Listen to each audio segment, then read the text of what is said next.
Hello दोस्तों, आप सभी को अपने चैनल पर वेलकम करता हूं। मेरा नाम कैप्टन इरफान है और आज का टॉपिक है जीपी रेटिंग के बारे में।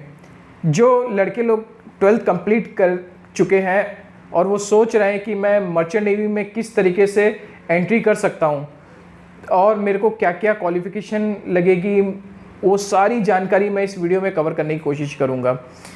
ये मेरे पास में एक कमेंट आया था, तो उनने मेरे को बोला था कि सर बताइए कि जो 12th कंप्लीट करने के बाद में जीपी रेटिंग जो कोर्स होता है उसके बारे में पूरी जानकारी मुझे दीजिए। तो खासकर मैं ये वीडियो उनके लिए बना रहा हूँ और आप सभी ये वीडियो देखिए। अगर आपको इसमें कोई सा भी डाउट है तो आप मेरे को कमेंट बॉक्स में लिख के मेरे से पूछ सकते हैं, लेकिन यह है कि आप पहले ये पूरा वीडियो देखिए। अगर उसके बाद में अगर आपको कोई डाउट आए तो ज़रूर आप मुझसे पूछिएगा। तो स्टार्ट करते हैं अपना ये वीडियो।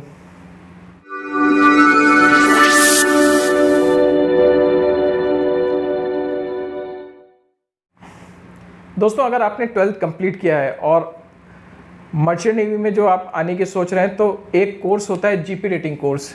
जो जीपी रेटिंग कोर्स होता है,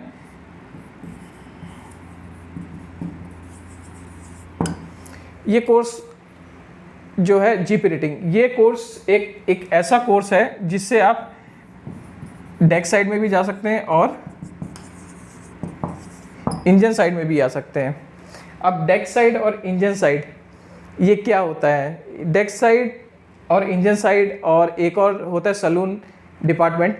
ये मैंने ऑलरेडी अपने एक वीडियो में बता चुका हूँ, तो आप वो वाला भी वीडियो देखिए। उसमें आपको क्लियर हो जाएगा कि डेक क्या होता है, उसके रैंक क्या होते हैं, इंजन क्या होता है, उसका रैंक क्या होता है, और जो दूसरा है सलून उसका क्या रैंक होता है। तो ऑलरेडी मैं वो वीडियो बना चुका हूँ, पर आज हम लोग का टॉपिक है जीपी रेटिंग के बारे में। तो जैसे आपने जीपी रेटिंग की, जीपी रेटिंग में आप डेक और इंजन, यही एक ऐसा कोर्स होता है कि आप दोनों में एंट्री कर सकते हैं। और जो आपका ये डेक साइड में आप जाएंगे तो आप शिप में एज अ ओएस के रैंक पे जाएंगे। ओएस का मतलब होता है ऑर्डिनरी सीमैन का, और वही चीज़ होता है इंजन में आप जाएंगे वाइपर के रैंक पे। ये वाइपर का हो गया। अब जो इसकी ड्यूटीज़ रहती हैं, इसकी ड्यूटीज़ क्या रहती हैं? जैसे आप ऑन बोर्ड जाएंगे तो इसका काम रहता है, इसका जो फुल फॉर्म रहता है जनरल पर्पस का। जनरल पर्पस से ही आप समझ जाइए कि ये जो डेक क्या है, ये सारे काम मतलब जो भी ऑफिसर्स वगैरह बताएंगे तो उसको ओएस को करना पड़ेगा। और जो जितने भी इंजन साइड का काम रहेगा वो चीफ इंजीनियर या उनके जो नीचे के जो ऑफिसर्स हैं वो उसको काम बताएंगे, तो वो उनको पूरा करना रहेगा। अब ओएस के बाद में फिर आपको 12 मंथ का सी टाइम चाहिए होगा, और इनको भी 12 मंथ का सी टाइम होगा वॉच कीपिंग के लिए। वॉच कीपिंग का मतलब होता है कि आपको रैंक प्रमोट हो जाएगा। तो जैसे ही आप रैंक प्रमोट होंगे तो आप ये एबी बन जाएंगे, एबल सीमैन। जो आप देखते होंगे जैसे टाइटैनिक में जो जहाज़ चलाते हैं तो स्टीयरिंग के ऊपर में जो रहते हैं उसको एबल सीमैन बोलते हैं। और वही चीज़ यहाँ पे आ जाएगा, ये ऑयलर का आ जाएगा। तो दोस्तों, ये हो गया वॉच कीपिंग के बारे में। जब आप ऑयलर के रैंक में जाएंगे और एबी के रैंक में जाएंगे तो ये तो आपको शिप में जाने के बाद में ये सारे रैंक मतलब आपको स्टेप बाय स्टेप पूरा कंप्लीट करना पड़ेगा। इसी टाइम आपको कंप्लीट करना पड़ेगा। पर ये कोर्स जो जीपी रेटिंग का कोर्स होता है, ये कोर्स के लिए इसका कितने महीने का आपको ट्रेनिंग करना पड़ेगा, कौन से एकेडमी से ट्रेनिंग करना पड़ेगा, मेडिकल के लिए क्या रहेगा, वो सारी स्टेप बाय स्टेप मैं बताता हूँ। जैसे कि आपको जो ये कोर्स इसकी ड्यूरेशन रहेगी 6 महीने की। जो ये कोर्स का ड्यूरेशन रहेगा वो आपका 6 महीने का रहेगा। ये 6 महीने के लिए आपको एकेडमी में ट्रेनिंग करनी पड़ेगी। एकेडमी चाहे कोई सी भी एकेडमी हो गई है। आप इंडिया के अंदर में कई जगह पे एकेडमी है, मर्चेंट नेवी की एकेडमी है, वहाँ पे आप पता कर सकते हैं। जैसे बॉम्बे में हो गया, विशाखापट्टनम में हो गया, और दिल्ली में हो गई, और चेन्नई में हो गया, कोची में हो गया। ये हर जगह आपको मरीन एकेडमी मिल जाएंगी। लेकिन उससे पहले आपको खुद मतलब पता करना पड़ेगा कि वो एकेडमी कैसी है और उसमें पढ़ाई कैसी हो रही है। जब आप उसमें जाएंगे तो उनसे आप हर एक चीज़ के बारे में पूछेगा। तो सबसे पहला जो कोर्स जब आप उधर एकेडमी में पूछेंगे तो एकेडमी में यही पूछेगा कि सर मेरे को जीपी रेटिंग का कोर्स करना है और वो कोर्स के बारे में थोड़ा मेरे को जानकारी बताइए। तो जो भी रिसेप्शन पे रहेंगे वो आपको पूरी बताएंगे। तो आप एक चीज़ याद रखिए, जो इसकी ड्यूरेशन हो गई, जो कोर्स की जो ड्यूरेशन हो गई है, वो आपको 6 महीने का इंस्टीट्यूट में आपको निकालना ही पड़ेगा।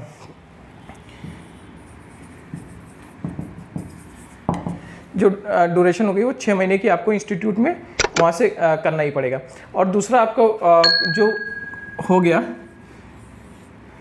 वो आता है क्वालिफ़िकेशन के बारे में कि जैसे मैंने बताया आपको स्टार्टिंग में कि आपको 12th या 10th, एक ये इसमें एक प्लस पॉइंट ये है कि अगर आपने 10th या 12th आपने किसी भी रिकॉग्नाइज्ड बोर्ड से अगर आपने कंप्लीट किया है तो आप ये कोर्स कर सकते हैं।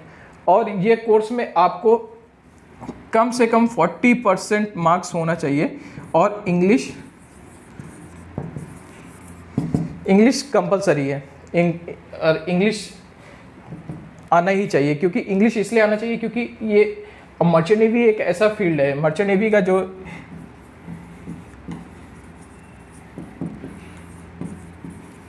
मर्चेंट नेवी एक ऐसा फील्ड है, जब आप शिप में जाएंगे तो आपको शिप में हर एक तरीके के, हर एक कंट्री के क्रू आएंगे, ऑफिसर्स आएंगे, तो उनको कम्युनिकेशन करने के लिए आपको इंग्लिश मस्ट होना चाहिए।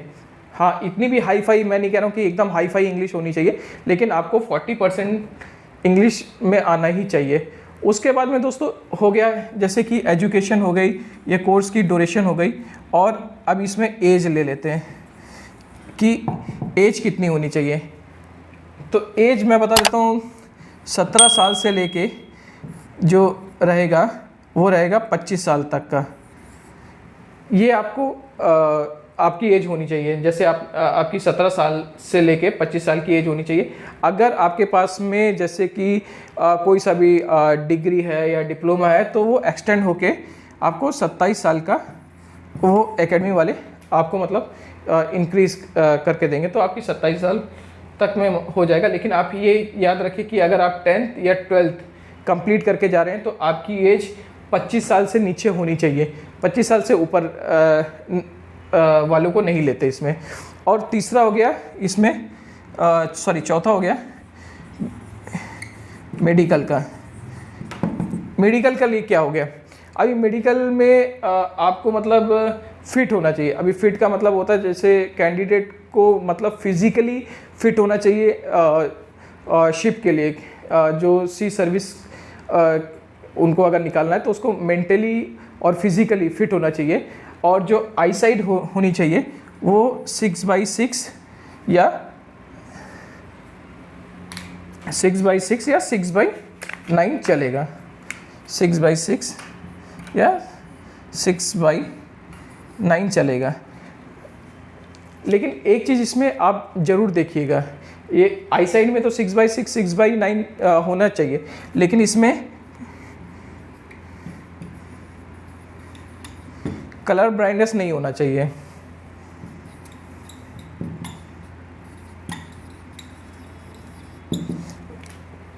कलर ब्राइटनेस क्यों नहीं होना चाहिए, ये भी एक बहुत अच्छा इंटरेस्टिंग टॉपिक है सर। 6/6 भी हो सकता है, 6/9 हो सकता है, तो कलर ब्राइटनेस क्यों नहीं चाहिए भाइयों? अगर जैसे कि आप जो लोग शिप में हैं उनको ये चीज़ पता है, और जो नए लड़के हैं उनको मैं बता देता हूँ कि जैसे मोटे तौर पे आप ये देखिए, ये आगे का हिस्सा शिप का, इधर लाइटें रहती हैं, ये एकोमोडेशन हो गया आपका, और ये प्रोपेलर हो गया। यहाँ से मतलब ये यहाँ पे भी लाइटें रहती हैं, इधर भी लाइटें रहती हैं, यहाँ पे भी लाइट रहेगी, वहाँ पे भी लाइट रहेगी। अभी हम लोग ज़्यादातर जैसे नेविगेशन के टाइम में हम लोग रात के टाइम में सिर्फ हमको लाइटें दिखाई देती है, लाइटें से ही हम लोग पता कर सकते हैं कि जहाज़ किस तरफ आ रहा है, किस तरफ जा रहा है। और जैसे कि आप किसी चैनल में एंट्री करते हैं, किसी भी चैनल में अगर शिप का जैसे एंट्री होता है तो उसमें एक बोए रहते हैं, उसमें भी लाइट रहती है कि मतलब जहाज़ को कहाँ से जाने का रहेगा। सिर्फ जहाज़ इसी के अंडर में रहेगा। जैसे ये ग्रीन लाइट रहेगी, ये रेड लाइट रहेगी, तो उसके लिए कलर ब्राइटनेस की जो प्रॉब्लम है उन लड़कों के लिए ये इसमें आप एंट्री नहीं ले सकते। और अगर ये चीज़ नहीं है, 6/6 और 6/9 नॉर्मली है, सभी लोग का होता है, तो आप इजीली मेडिकल में भी फिट हो जाएंगे। एज भी आपकी बहुत अच्छी रहेगी और 10th से लेकर 12th तक का जो भी लड़के लोग किए रहेंगे एजुकेशन के मामले में 40% होना ही चाहिए। ड्यूरेशन मैं बताया हूँ 6 महीने का आपको एकेडमी में करना पड़ेगा। अब एकेडमी के बारे में कि सर कौन सी एकेडमी में मैं जाऊं और मैं कौन सी एकेडमी में करूं, तो फ्रेंड्स मैं बता के रखा हूं, आप नेट के ऊपर में जाइए, गूगल के ऊपर में आप सर्च कीजिए मर्चेंट नेवी के बारे में, बस उसमें टाइप कीजिएगा जीपी रेटिंग के बारे में कि जीपी रेटिंग कोर्स करना है, तो उसमें आपको तमाम आ जाएगी। और मेरे से कई लोग पूछते हैं कि सर कौन कौन सी एकेडमी अच्छी है, तो मैं ये बता देता हूँ दोस्तों, सारी एकेडमी मेरे लिए बहुत ही अच्छी है, हर एकेडमी अच्छी है, लेकिन ये आपकी रिस्पॉन्सिबिलिटी बनती है कि आप उस एकेडमी में जाइए, आप उस एकेडमी में वहाँ पे लड़के लोगों से मिलिए और टीचर से मिलिए, वहाँ का मतलब एटमॉस्फेयर देखिए कि किस तरीके से इसमें पढ़ाया जा रहा है, प्लेसमेंट वो लोग दे रहे हैं या नहीं दे रहे। तो कई एकेडमी ऐसी होती है जो इसमें प्लेसमेंट देती है, तो जो टॉप एकेडमी रहती है, मैं मोटे तौर पे मैं सारी एकेडमी का तो नाम नहीं ले सकता, मोटे तौर पे मैं 1-2 एकेडमी का नाम बता देता हूँ। जैसे बॉम्बे के अंदर में बीपी मरीन हो गई, टीएस रहमान हो गया, टीएस चाणक्य हो गया, उसके बाद में नेवल माई टाइम एकेडमी हो गई, एंग्लो स्टर्न हो गई, ऐसे तमाम एकेडमी है जो बहुत ही अच्छी चल रही हैं, तो आप उसमें जाइए। उससे पहले आपको एक चीज़ और मैं बता देता हूँ। सब मेरे पास में एक और कमेंट आया था कि सर ये जो एकेडमी होती है इसमें इंटरव्यू इंग्लिश में होता है या हिंदी में होता है, तो ये मैं आपको बता देता हूँ कि इंग्लिश में इंटरव्यू होगा, लेकिन आपकी जो प्रीफर लैंग्वेज है उसमें जैसे हिंदी आपको आता है तो हिंदी में भी आप बता सकते हैं, लेकिन इसीलिए मैं बताया था कि कम से कम आपको 40 के ऊपर 40% के ऊपर होना ही चाहिए इंग्लिश में, क्योंकि इंग्लिश आनी बहुत ही ज़रूरी है। तो जो सर्वे रहेंगे या जो भी रहेगा वो आपको इंग्लिश में ही एग्ज़ाम लेके पूछेंगे, तो उनके पास में भी इतना नॉलेज है कि वो आपको पहले ही जज कर लेंगे कि आप इस लाइन में आते हैं या इसके बाहर आते हैं। और एक चीज़ और मैं बता देता हूँ फ्रेंड्स की, मतलब जैसे कि जो ये कोर्स होता है एकेडमी, आपको जब ये एंट्री के लिए बुलाएगी तो आपको सबसे पहले ऑनलाइन एग्ज़ाम देना पड़ेगा। जैसे यहाँ पे मैं लिख देता हूँ, ऑनलाइन एग्ज़ाम होगा। ऑनलाइन एग्ज़ाम होने के बाद में फिर आपको मतलब वो लोग खुद ही मतलब बुलाएंगे, बुलाने के बाद में ऑनलाइन एग्ज़ाम आपका होगा। ऑनलाइन एग्ज़ाम के बाद में फिर आपका इंटरव्यू होगा, फिर काउंसलिंग होगी, काउंसलिंग के बाद में फिर आपको वो ट्रेनिंग के लिए वो लोग अपने एकेडमी में बुलाएंगे। और सारी जानकारी आपको, जैसे ही आप वहाँ पे आप सबसे पहला स्टेप है, जब भी आप किसी भी एकेडमी में आप कॉल करेंगे तो सबसे पहले वो आपको सारी जानकारी दे देंगे कि आपकी एज कितनी होनी चाहिए, आपका क्वालिफिकेशन कितना होना चाहिए, आपका ड्यूरेशन, ये कोर्स की ड्यूरेशन कितनी होनी चाहिए। और एक चीज़ और मैं बता देता हूँ, इसमें फ़ीस क्या रहेगी। लड़के लोग मेरे से पूछ रहे हैं कि सर इसमें फ़ीस क्या रहेगी, तो फ़ीस इसमें अप एंड डाउन रहती है। जैसे कोई एकेडमी 2,10,000 भी ले रही है, कोई 2,30,000 भी ले रही है, कोई 250 भी ले रही है। तो आप जिस एकेडमी में बात करेंगे तो उनसे एक बार फ़ीस के बारे में पक्का पूछिएगा कि सर इसमें ये कोर्स की फ़ीस क्या रहेगी, तो आपको उसमें पता चल जाएगा कि। और ये है कि आपको एट ए टाइम में कि पूरा का पूरा पैसा नहीं देना है, कि मतलब थोड़ा थोड़ा भी आप एकेडमी में मतलब दे सकते हैं, वो लोग आपको खुद ही मतलब बताएंगे। अब जैसे कि आपने ये सब कंप्लीट कर लिया, तो अभी आप पूछेंगे सर मैंने जीपी रेटिंग कोर्स कंप्लीट कर लिया, 6 महीने की ट्रेनिंग कंप्लीट कर ली, उसके बाद में फिर मेरी जो फर्स्ट सैलरी होगी, यहाँ पे लिख देता हूँ, जो मेरी फर्स्ट सैलरी होगी, मेरी फर्स्ट सैलरी कितनी रहेगी। तो मैं आपको बता देता हूँ फ्रेंड्स की, मतलब मर्चेंट नेवी एक ऐसा फील्ड है जिसमें आपको फिक्स सैलरी नहीं मिलती है कि जैसे आपने एकेडमी पास की, एकेडमी पास करने के बाद में फिर आपको मतलब सर्टिफिकेट एकेडमी के थ्रू मिल जाएगा।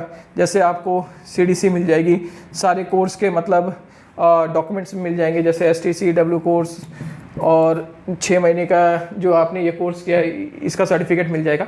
ये मिलने के बाद में फिर आप एलिजिबल रहेंगे शिप में जाने के लिए।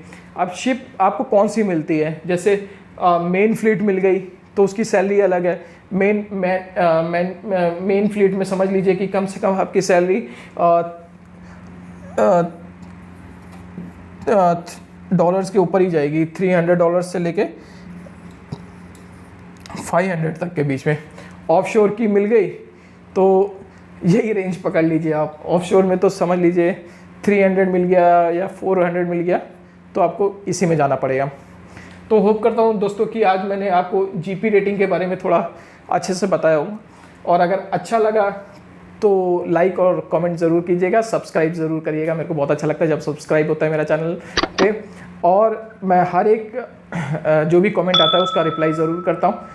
तो ऑल द बेस्ट फॉर आपके करियर के लिए। Have a nice day.